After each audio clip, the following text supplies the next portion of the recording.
buses keep coming. We're going to take you down to Washington, D.C. Because of politics, it appears.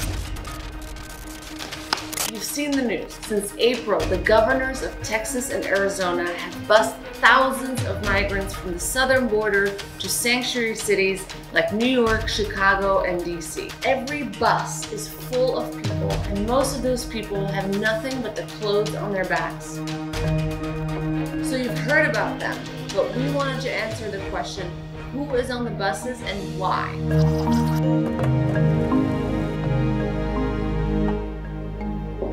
A majority of those arriving in buses are from Venezuela. Why is that? Well, Venezuela is a failed state. It has one of the world's worst corruption rates, worst crime rates, and inflation is absolutely through the roof. Food, medicine, and everyday necessities are impossible to afford. Many Venezuelans began fleeing their country years ago. Many of them found opportunities in nearby countries like Peru, Colombia, and Ecuador, and many Latin American countries actually welcomed these Venezuelan migrants. But when COVID hit, many of these Latin American countries fell into recession. Unable to afford food and housing and losing their jobs, many migrants decided to take the trek north in search for more opportunity. It's really important for you to know that many of these migrants are middle class. Some of them own businesses, others worked in banks and post offices, and suddenly they found themselves on this journey.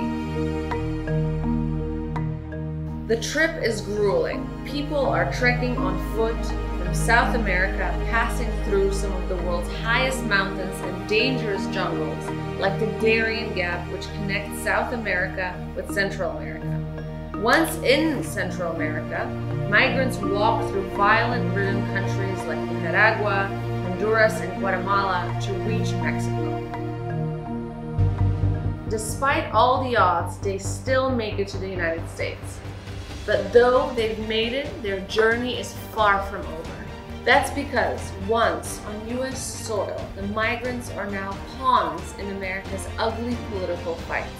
In an effort to show the strain on southern border states, Texas Governor Abbott and Arizona Governor Ducey are sending migrants in buses to cities like Chicago, New York, and DC. They claim to be, quote-unquote, distributing the burden, but what they're doing is distracting and picking a fight with democratic sanctuary cities. Despite these governors' claims that each migrant boarded the buses voluntarily, many of them were given no other options, were required to sign contracts they didn't understand, and felt that they should take the free travel compared to the crowded shelters and terrible conditions in Texas and Arizona.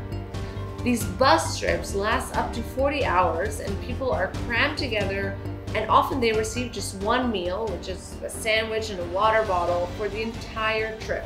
And some bus drivers offer to pay for meals out of pocket at rest stops. The cities receiving these buses have been overwhelmed. DC's Mayor Bowser and New York City's Mayor Adams have declared a public emergency.